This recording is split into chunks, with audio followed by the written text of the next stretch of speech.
ప్రతిగాధలో రాక్షసుడే హింసలు పెడతాడు, అణచగనే పుడతాడు రాజే ఒకడు.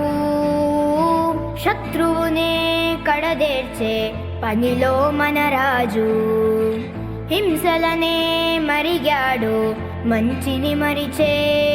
ఆ నీచుడి అంతు చూశాడు, పంతంతో పోరాడి క్రోధంతో మారిపోయాడు.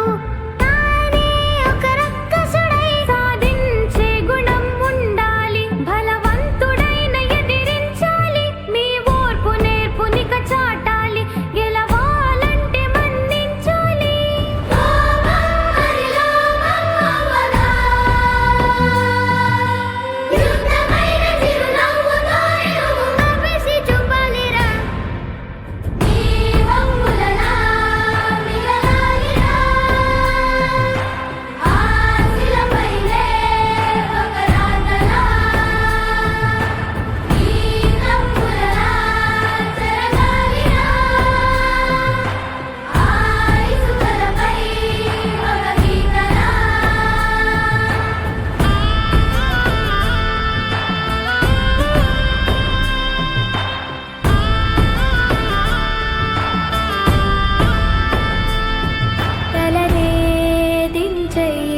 జగడాలకే పోకురా, పగనే